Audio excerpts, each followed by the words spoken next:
الحمد لله الذي لم يتخذ ولدا ولم يكن له شريك في الملك ولم يكن له ولي من الذل وكبره تكبيرا. الحمد لله الذي علم بالأنعام وحرم الحرام، الذي خلق كل شيء، خلق الإنسان والأنعام. والصلاة والسلام على أشرف الأنبياء وسيد الأنام، وعلى آله العظام، وعلى أصحابه الكرام، وعلى من اتبع الإسلام. اللهم صل على محمد وعلى آل محمد كما صليت على إبراهيم وعلى آل إبراهيم إنك حميد مجيد.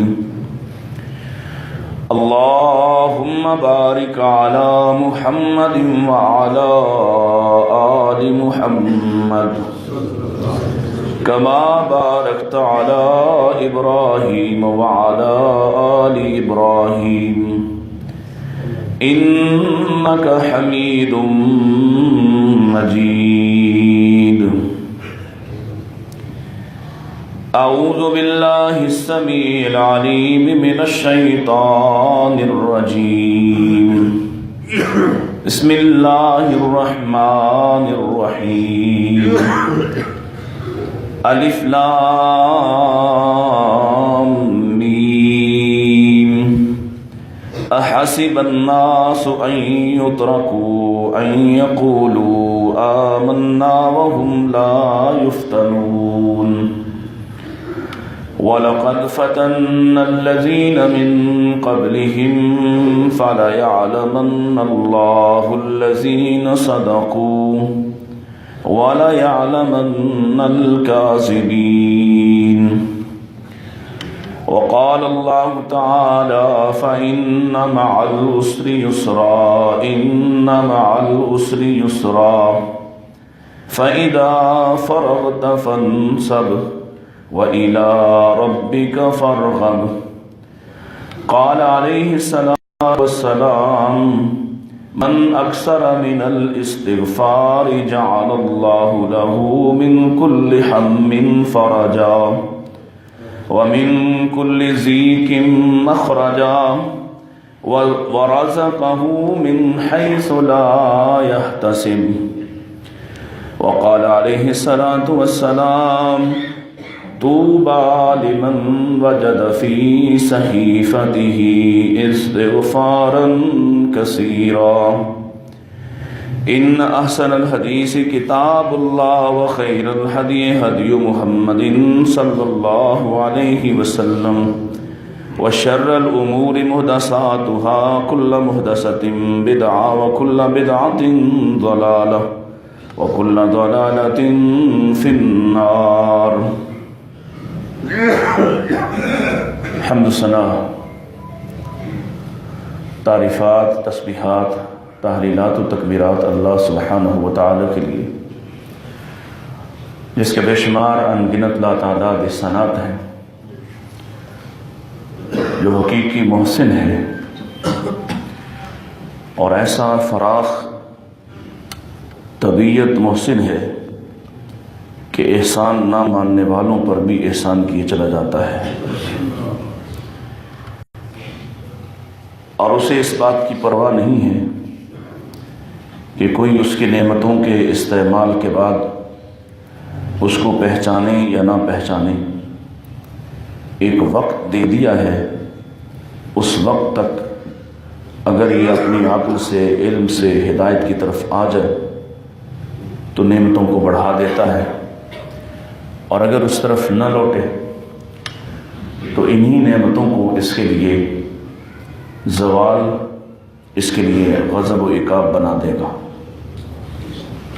اللہ تعالی ہمیں اپنی نعمتوں کا ادراک عطا فرمائے، احساس عطا فرمائے اور اپنا شکر گزار بندہ بنا دے۔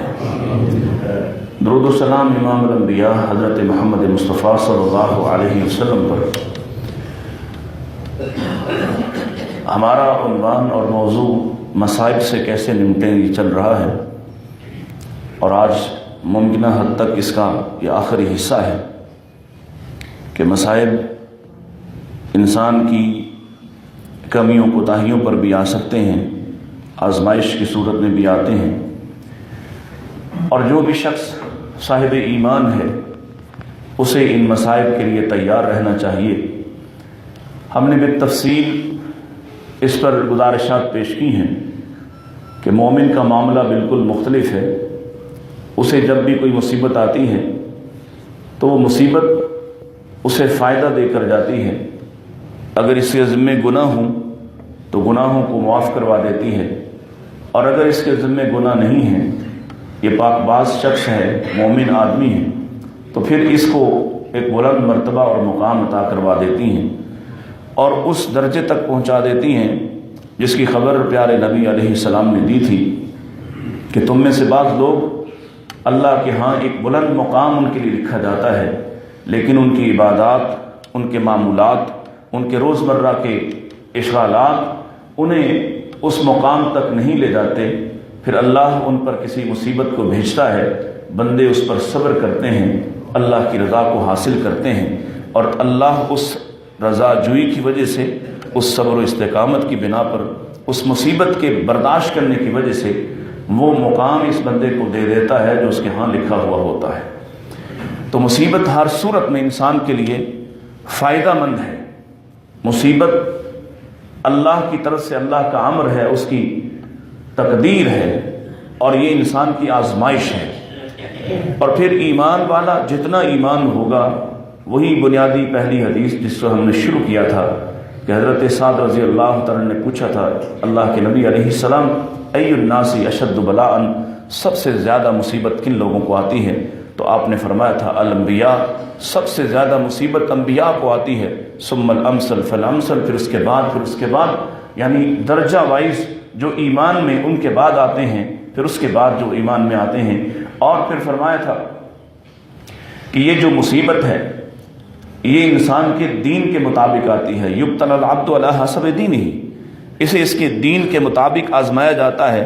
فإن كان في دینہ صلبا اشتد بلاؤہ، اگر اس کا دین مضبوط ہے، اس کے دین میں قوت اور طاقت اور مضبوطی ہے، تو پھر مصیبت بھی اسی درجے کی آئے گی۔ اور اگر اس کے دین میں وإن كان في دینہ رقۃ، کوئی کمزوری اور نقص ہے، عیب ہے، تو پھر مصیبت ابتلی علی حسب دینہ، آدمی اتنا ہی آزمایا جاتا ہے۔ کبھی بھی ایسا نہیں ہوا کہ اللہ گناہ گاروں کو بہت زیادہ آزمائے، ہمیشہ ایمانداروں کو زیادہ آزمایا جاتا ہے۔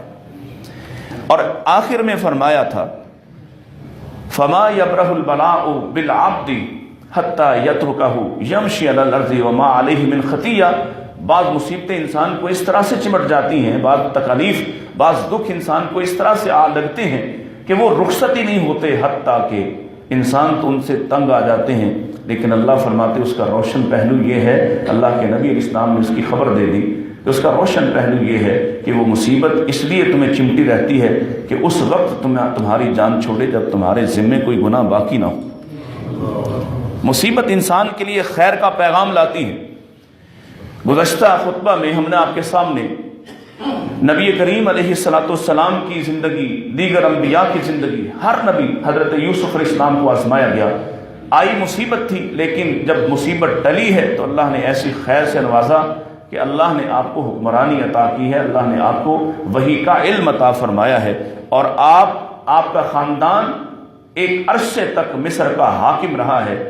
آئی مصیبت تھی ابراہیم علیہ السلام پر، لیکن وہ مصیبت اس طرح سے ٹلتی ہے کہ اللہ آپ کو اس مصیبت سے خیر عطا فرماتے ہیں۔ حاجر، جس کو ہمارے ہاں سیدہ حاجرہ کہا جاتا ہے، ان کے ذریعے سے مصیبت کو ٹالتے ہیں، مصیبت کے بعد ایک خوشی عطا کرتے ہیں، اور خیر کی خبر اس خاتون سے اللہ نے یہ عطا فرمائی ہے کہ ابراہیم کو 86 سال کی عمر میں بیٹا عطا کیا، اور اس بیٹے کی نسل سے اللہ نے محمد کریم صلی اللہ علیہ وسلم کو پیدا کر دیا۔ مصیبت ہمیشہ خیر کی پیش آمدہ ہوتی ہے. فَإِنَّ مَعَ الْعُسْرِ يُسْرًا، ہر تنگی اپنے بعد آسانی کو کھینچ لاتی ہے. ہر دکھ اپنے بعد سکھ کو لے کر آ رہا ہوتا ہے. ہر رونے کے بعد آپ کے نصیب میں ہنسنا لکھا ہے، لیکن آپ کو انتظار کرنا ہے، اللہ کی رضا پہ راضی رہنا ہے. یہی امتحان ہے. اور اللہ کے رسول اسلام نے فرما دیا کہ مصیبتوں کے ٹالنے کے جو مختلف ذرائع آپ کو بتائے جا رہے ہیں، ان میں سے آج استغفار استغفار استغفار، کثرت سے استغفار. اتنی کثرت سے نبی کریم علیہ السلام کے ذمے کوئی گناہ ہے، کوئی خطا ہے، کوئی قصور آپ نے کیا تھا، سوچا بھی نہیں ہے. آپ اس قدر پاک باز ہیں کہ آپ کی پاک بازی کی قسم زمانے والے تو بھائی قسمیں اٹھاتے ہیں میرا بھائی بڑا پاک ہے، باپ قسمیں اٹھاتے ہیں میرا بیٹا بڑا پاک ہے، مائیں قسمیں اٹھاتی ہیں میری اولاد بڑی صاف پاک ہے، شوہر اپنی بیوی کی، بیوی اپنے شوہروں کی قسمیں اٹھاتی ہے. لیکن یہاں معاملہ ایسا ہے کہ اللہ اپنے نبی کی پاک بازی کی قسم اٹھا رہا ہے. لعمرک، دنیا والے قسمیں اٹھاتے ہیں کیونکہ ان کے سامنے کسی کی زندگی کے سارے گوشے نہیں ہوتے. آپ میری نیکی کی قسم اٹھا سکتے ہیں، میں آپ کی نیکی کی قسم اٹھا سکتا ہوں، کیونکہ میرا بھی تاریک پہلو آپ کے سامنے نہیں ہے اور آپ کا بھی تاریک پہلو میرے سامنے نہیں ہے. اللہ سے تو کچھ چھپا نہیں ہے. تاریک پہلو بھی وہ جانتا ہے، کمزور معاملے بھی وہ جانتا ہے. کس وقت انسان خطا کرتا ہے، خطا کا سوچتا ہے، وہ جانتا ہے. اور جس کی پاک بازی کی وہ خبر دے دے، وہ کیسا پاک ہوگا. لعمرک، اے میرے حبیب تیری ساری زندگی کی قسم ہے،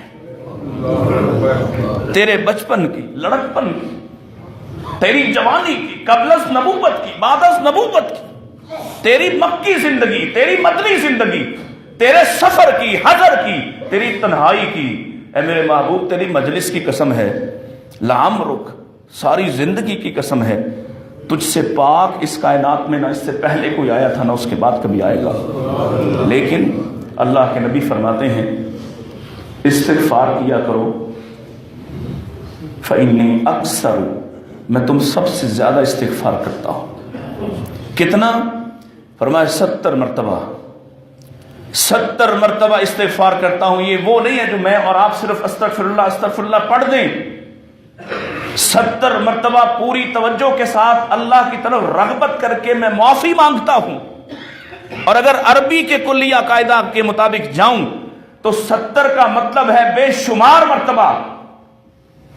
جہاں بھی اللہ تعالیٰ نے بے شمار کی بات کی وہاں 70 کا لفظ استعمال کیا ہے.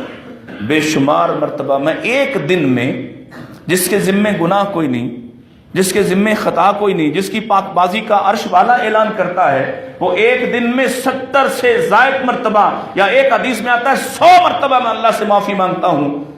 اور میں اور آپ، ہم نے کتنی دفعہ معافی مانگی ہے؟ اور معافی مانگنے کے بعد ہم کہاں کھڑے ہوتے ہیں؟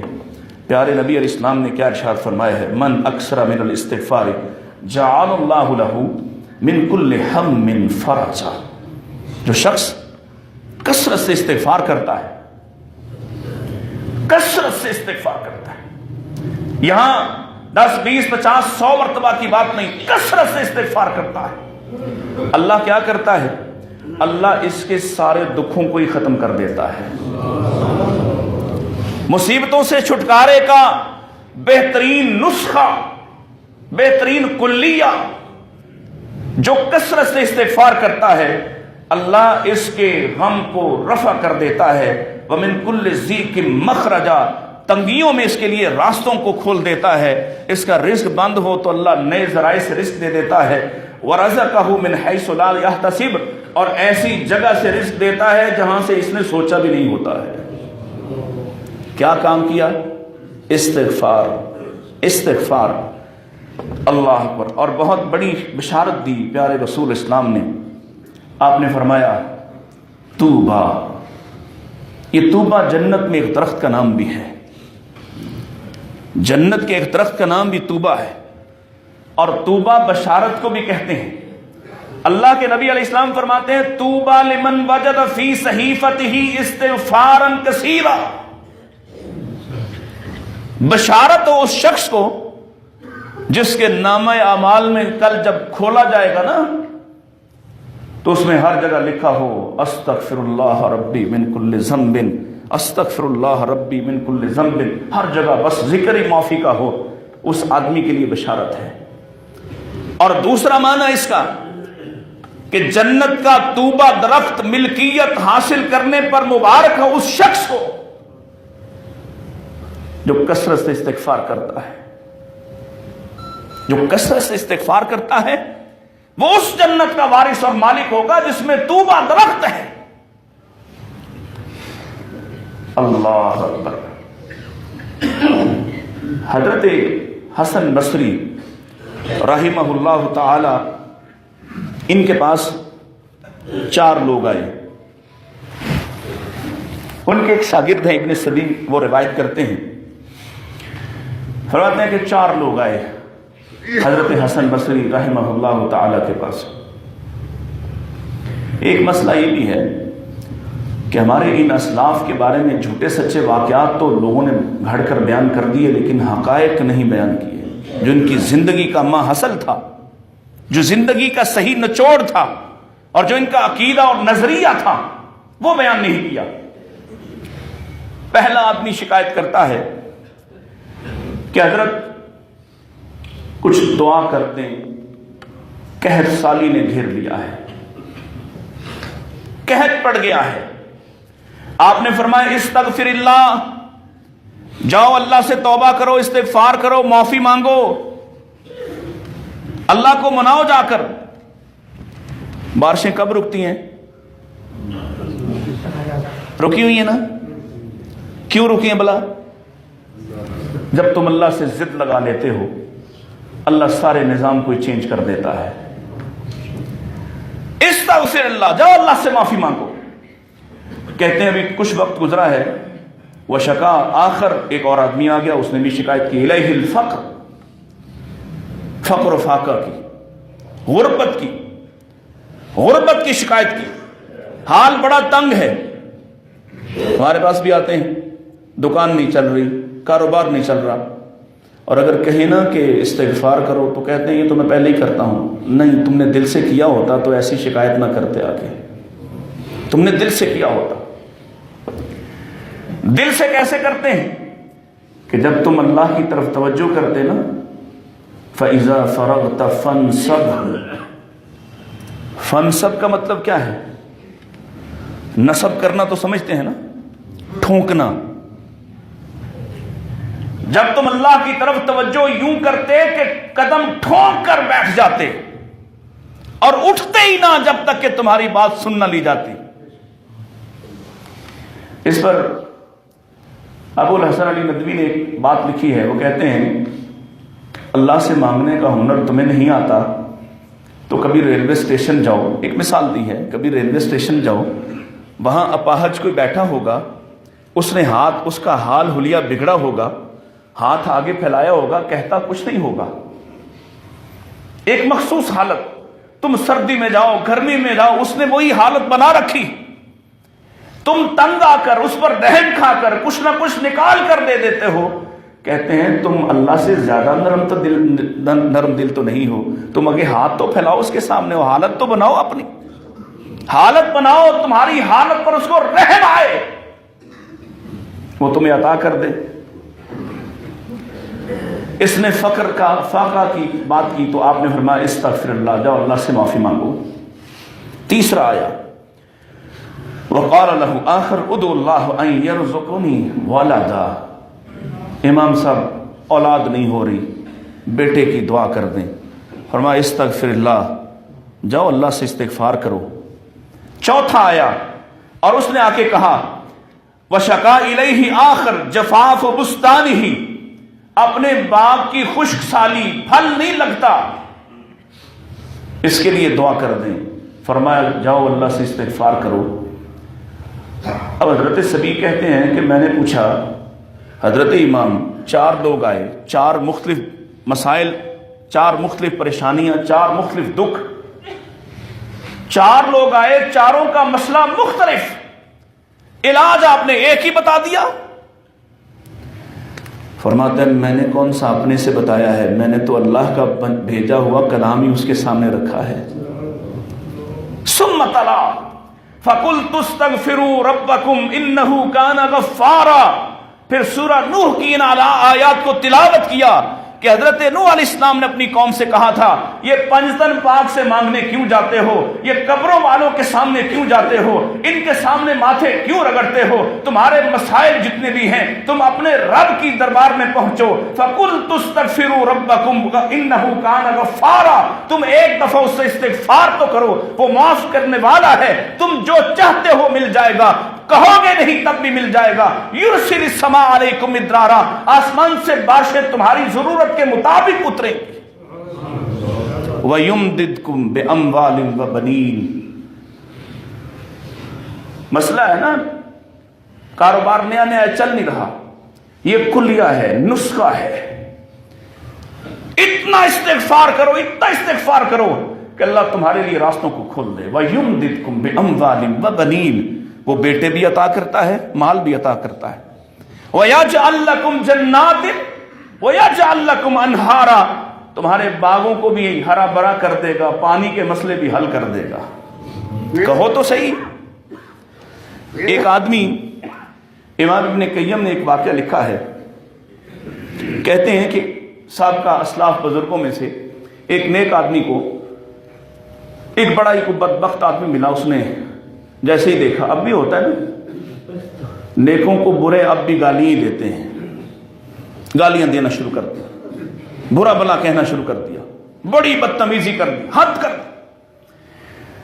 وہ بزرگ کہتے ہیں اچھا تم یہاں ٹھہرو، میں ابھی گھر سے ہو کے آتا ہوں، پھر جو تم نے کہنا ہے کر لینا۔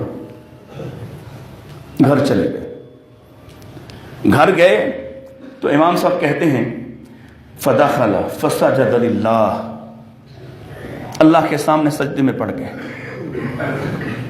پھر جب باہر نکلے تو وہ آدمی کہتا ہے کیا لینے گئے تھے گھر؟ وہ سمجھا شاید کوئی ہتھیار لینے گئے ہیں، کوئی تلوار تیر لینے گئے ہیں، واپس آئے خالی ہاتھ، کیا لینے گئے تھے؟ کہتے ہیں تبت الی اللہ من الذنب الذی سلطک بہ علی، میں اللہ سے اس جرم کی معافی مانگنے گیا تھا جس کی وجہ سے تو مجھ پر مسلط ہوا ہے۔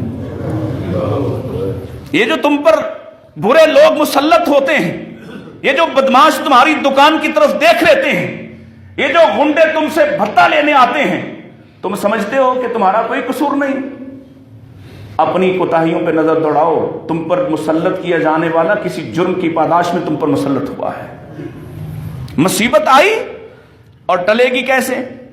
اللہ کے سامنے شکوہ کر، اس کے سامنے گڑ گڑا، اور جب استغفار کرے گا تو اب اللہ کی فیاضی دیکھو، اللہ کیسا فیاض ہے۔ کوئی بندہ اللہ کی فیاضی کے عشر اشیر بھی ہو سکتا، اس کے اربویں حصے کبھی پہنچ سکتا۔ صحیح حدیث قدسی، اللہ فرماتے ہیں اے آدم کے بیٹے، تو جب تک مجھ سے دعا کرتا رہے، دعوتنی، جب تک مجھے پکارتا رہے، ورجوتنی، اور جب تک مجھ سے امید رکھے، غیر سے نہیں، غیر سے، دشمن سے، اللہ کے مخالف سے۔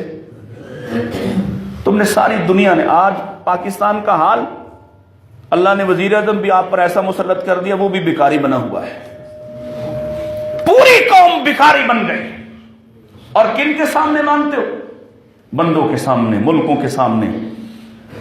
اللہ سے مانگا کبھی اس الہام ہزاری سے؟ اتنے مسائل کبھی اللہ کو بھی بتائے ہیں؟ کیا کرو؟ اللہ اکبر۔ اے ابن آدم، جب تک تو مجھ سے مانگتا رہا، ورجوتنی، اور مجھ سے امید رکھتا رہا، میں تجھے معاف کرتا جاؤں گا۔ کب تک؟ میں تجھے معاف کرتا جاؤں گا۔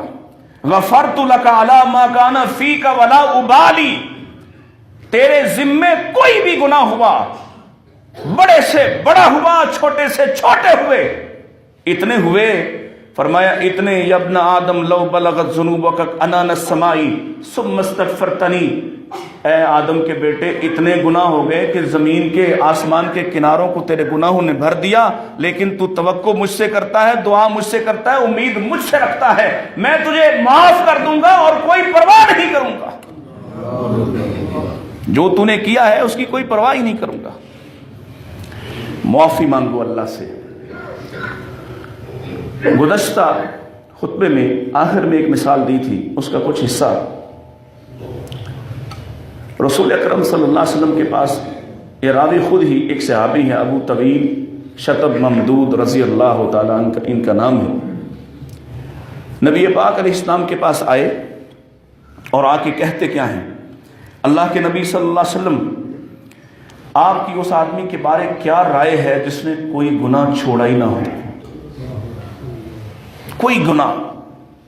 کوئی گناہ سے مراد، اب یہاں مختلف ائمہ نے یہاں تبصرہ کیا ہے، نہ کوئی چھوٹا چھوڑا نہ کوئی بڑا چھوڑا، کوئی گناہ نہیں چھوڑا، کچھ بھی باقی نہیں ہے، بلکہ بعد نے لکھا کہ یہ وہ شخص ہے جس نے اپنے ہاتھوں سے اپنی بیٹی کو بھی زندہ درگور کر دیا تھا۔ اس سے بڑا جرم کیا ہوگا؟ سارے جرم کر کے آیا ہے اور آ کے کہتا کیا ہے، عرض کیا کرتا، اللہ کے نبی اس آدمی کے بارے میں آپ کی رائے کیا ہے؟ اور پھر وضاحت کرتے ہوئے کہتا ہے کہ جس نے ہر نافرمانی رغبت سے کی ہو، یعنی ایک ہے گناہ آدمی کرتا ہے اس میں اتنی رغبت نہیں ہوتی، بس ہو گیا، دوستوں کے ساتھ تھا، کسی مجلس میں تھا، ایک ہے اس کے لیے محنت کرتا ہے، اس کے لیے مشقت اٹھاتا ہے، اس کے لیے پلاننگ کرتا ہے، منصوبے بناتا ہے، رغبت سے کیا، کچھ نہیں چھوڑا۔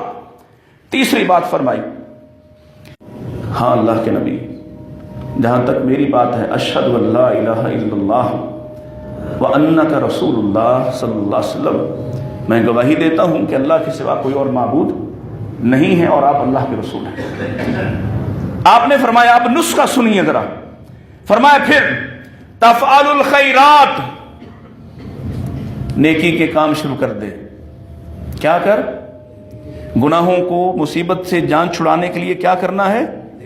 تفعل الخیرات، نیکی کے کام کرنا شروع کر دے۔ وتترک السیئات، برائی کو چھوڑ دے۔ برائی چھوڑے گا تو نیکی بچے گی نا، نیکی کے کام شروع کر دے۔ اللہ کے نبی وہ میری غداریاں، وہ میری بدکاریاں، آپ کہتے جاتے ہیں کہ اللہ نے معاف کر دیا، وہ کہتا جاتا ہے وغدراتی وفجراتی، یا رسول اللہ میری غداریاں، میری بدکاریاں، میں نے تو چھوڑا ہی کچھ نہیں۔ اللہ کے نبی فرماتے ہیں نعم، اللہ نے تجھے سارا کچھ معاف کر دیا ہے۔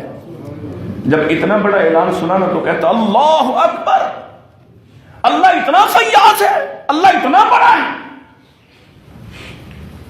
وہ ایسا ہی فیاض ہے، تم اس کے سامنے اپنا تار تار دامن لے کر آتے ہو، وہ تمہارے دامن کے اندر جتنے سوراخ ہے وہ نہیں بتاتا ہے، تم اپنے سیاہ کرتوتوں سے کالا چہرہ لے کر آتے ہو، وہ اپنی رحمت سے اسے ڈھانپ لیتا ہے۔ اللہ، لیکن یہ تب تک ہے جب تک ودعوتنی ورجوتنی، جب تک امید اس سے قائم رہی، مانگا صرف اس سے، اور جہاں کہیں اس کو چھوڑ کر کسی اور کے در پر گئے، وہ تمہیں اپنی مجلس سے نکال دیتا ہے، اپنی نظروں سے گرا دیتا ہے، پھر اٹھنے کا موقع ملے نہ ملے یہ بھی نصیب کی بات ہے۔ اللہ اکبر۔ اس کے بعد تقوی، دل کی صفائی، یہ بھی مصیبتوں سے نجات کا ایک ذریعہ ہے۔ اللہ تعالیٰ نے قرآن مجید میں ارشاد فرمایا ہے وَمَن يَتَّقِ اللَّهَ يَجْعَل لَّهُ مَخْرَجًا وَيَرْزُقْهُ مِنْ حَيْثُ لَا يَحْتَسِبُ، تم اللہ پہ بھروسہ کرو، اللہ کا تقوی اختیار کرو، اللہ کی محبت اپنے دل میں بسا لو، اللہ تمہارے رزق کے مسائل، پریشانیاں، مالی معاملات آسان کر دے گا۔ اور نہ یقین آئے تو جائیے، آپ کو لگتا ہے کہ صحابہ کے ساتھ جو ہوا وہ صرف واقعات ہیں، اس صحابی کو یاد کریں جس کے پاس کھانے کو کچھ نہیں تھا اور باہر گیا رفع حاجت کرنے کے لیے۔ رفع حاجت کے لیے بیٹھا تو ایک بل سے ایک چوہا نکلتا ہے، وہ 1 دینار لا کر اس کے پاس رکھ دیتا ہے، اور وہ چوہا جاتا رہا، غالباً 17 دینار اس کے پاس لا کر رکھ دیے۔ تم اللہ پہ بھروسہ تو کر کے دیکھو، بھروسہ کرو۔ اور جناب ابراہیم علیہ السلام کا ایک واقعہ ملتا ہے کہ قحط پڑ گیا، سب لوگ بادشاہ کے خزانے میں جاتے تھے، اس کو سجدہ کرتے تھے اور غلہ ملتا تھا۔ حضرت ابراہیم علیہ السلام کو بھی گھر والوں نے مجبور کیا کہ بھوک سے مر رہے ہیں، جائیے۔ اللہ اکبر، ابراہیم علیہ السلام گئے، لیکن اب سجدہ ابراہیم سے کون کروائے؟ ذرا ذرا سے مفادات پر سجدے کرنے والوں، ذرا ذرا سے مفادات پر غیر اللہ کو سجدے کرنے والوں، غیر اللہ کی خوشامد کرنے والوں، ابراہیم سے سجدہ کون کروائے؟ اور سجدہ کیے بغیر غلہ نہیں ملتا۔ واپس لوٹ آئے، راستے میں گھر والوں کے اطمینان کے لیے اپنے ان تھیلوں میں مٹی بھر لی اور گھر لا کے تو رکھ دی، خود سو گئے۔ اٹھے تو بیوی روٹی بنا رہی ہیں، حیرت سے پوچھتے ہیں یہ غلہ کہاں سے آیا؟ کہاں وہی تو جو آپ لے کے آئے۔ آج بھی تم غیر اللہ کو سجدہ متروک کر دو، ترک کر دو، اللہ تمہاری ضرورتوں کو کافی ہوگا۔ کر کے تو دیکھو، دلی اطمینان ہی نہیں آتا، دعا کرتا ہے تو شک میں پڑا رہتا ہے کہ پتہ نہیں پوری ہوگی کہ نہیں ہوگی۔ اور شک کس کے بارے کرتا ہے؟ جو چیونٹیوں کو ان کی بلوں میں رزق پہنچا دیتا ہے، جو پتھروں میں پلنے والے کیڑوں کو وہیں پتے دے دیتا ہے۔ شک کس پہ کرتا ہے؟ شک کس پہ کرتا ہے؟ وہ پوچھ رہا ہے دکھانا کوئی ایک جاندار جس نے اپنی کمر پہ، اپنی پشت پہ اپنا رزق اٹھایا ہو۔ شک کس پہ کرتا ہے؟ لو توکلتم علی اللہ کما یتوکل الطیر، اور کاش انسانوں تم پرندوں جیسا ہی توکل کر لیتے، مجھ پر بھروسہ کر لیتے۔ وہ صبح نکلتے ہیں تغدو خماسا، اپنے گھروں سے اپنی چونچیں، اپنے پیٹ خالی لے کر نکلتے ہیں، اور وتروح بطانا، واپس اپنے درخت پہ آتے ہیں تو پیٹ بھر کر آتے ہیں۔ کوئی فیکٹری، کوئی دکان، اعتماد، اللہ پہ اعتماد رکھو گے تو اللہ ساری مصیبتوں کو ٹال دے گا۔ حضرت ابن عباس فرماتے ہیں ینجیہ من کل کرب فی الدنیا والآخرہ، اللہ پہ تقوی کرنے کا فائدہ یہ ہوتا ہے کہ اللہ دنیا آخرت کی ساری مصیبتوں کو دور کر دیتا ہے۔ حضرت عروہ بن زبیر کی ایک بات ملتی ہے۔ عروہ بن زبیر جانتے ہیں کون ہے؟ حضرت ابو بکر رضی اللہ عنہ کے نواسے ہیں، سیدہ اسماء بنت ابی بکر اور حضرت زبیر بن عوام کے بیٹے ہیں۔ بیماری میں پاؤں کٹ گیا، بیماری لگی، پاؤں کاٹ دیا گیا۔ بعض نے لکھا کہ ایک پاؤں کٹا اور بعض نے لکھا کہ دونوں پاؤں کٹ گئے، چلنا پھرنا مشکل ہو گیا۔ ایسے میں ایک شخص آپ کے پاس تعزیت کرنے آتا ہے، اور ہوا یہ، ہشام بن عروہ جو ان کے بیٹے ہیں وہ بیان کرتے ہیں کہ میرا ایک بھائی تھا، محمد اس کا نام ہے، اور وہ خلیفہ ولید کے ہاں کام کرتا تھا، اور وہاں اس کے استبل کی بڑی اونچی دیوار سے گرا، جانوروں نے اس کے پیٹ پر چڑھ کے اس کو مار دیا، کچل دیا۔ وہ شخص تعزیت کرنے آیا حضرت عروہ بن زبیر کے پاس، اور آ کے جب تعزیتی الفاظ کہنا شروع کیے تو کہا اگر تو آیا ہے میرے قدموں، میرے پاؤں کی تعزیت کرنے تو چلا جا، میں نے اس پر صبر کر لیا ہے، میں نے اس پر صبر کر لیا ہے۔ اس نے کہا حضرت میں آپ کے قدموں کے لیے تو نہیں آیا، میں تو آپ کے بیٹے کے لیے اس کی تعزیت کرنے آیا ہوں۔ کیا ہوا میرے بیٹے کو؟ کہا وہ آپ کا بیٹا محمد وہاں استبل سے گرا اور جانوروں نے اس کو کچل کر مار ڈالا ہے۔ تو کیا کہا؟ وہ الفاظ سنیے۔ حضرت عروہ بن زبیر کہتے ہیں اللہ سے بات کرتے ہوئے اللہم اخذت عضوا